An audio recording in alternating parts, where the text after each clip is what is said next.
In the darkest days of the 20th century, as the shadow of the Holocaust fell across Europe, for a few Jewish families in a little Ukrainian village, the courage of one woman was the difference between life and death for her two sons. If I wouldn't have this type of a mother, I wouldn't be alive.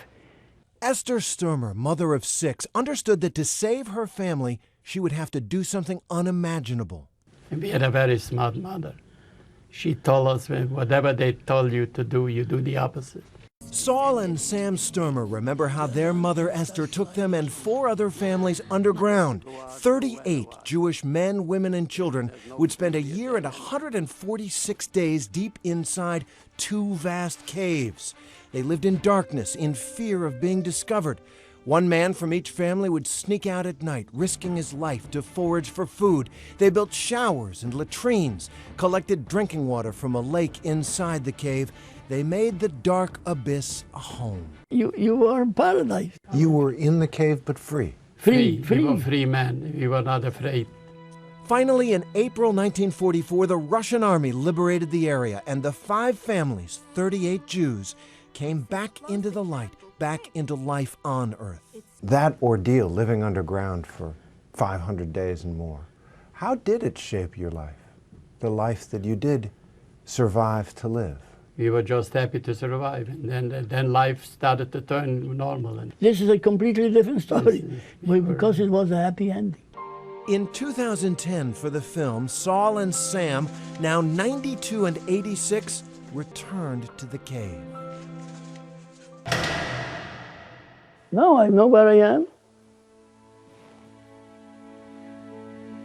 Let's close all the lights for a minute. Now I feel good. And deeper into the darkness, a symbol of their resilience, where the families etched their names in the rock to signal to the world, we are here. Here I am! Today, these 38 survivors now have more than 125 children, grandchildren, and great-grandchildren, reminding us of a Hebrew blessing, which means more life, their reward when they came out of the darkness. Terry Moran, ABC News, New York. You know, yesterday I was talking to somebody about how all this stuff is just so fascinating to me. In 2010, we had the opportunity to interview a man called his name is Fred Ransenberg. He passed away in November, but he was 85. And he had been to several, he lived through the camps, and they talked about eating birch tree and your fight for survival. And it's just incredible that we had this Holocaust survivor in Aiken. That's amazing. He unfortunately passed away in November, but his story is incredible, and we'll be sharing that with you all here in a couple weeks. So. Yeah, I remember I got tremendous viewer feedback when that story aired, and that documentary is must-see television. Oh, absolutely.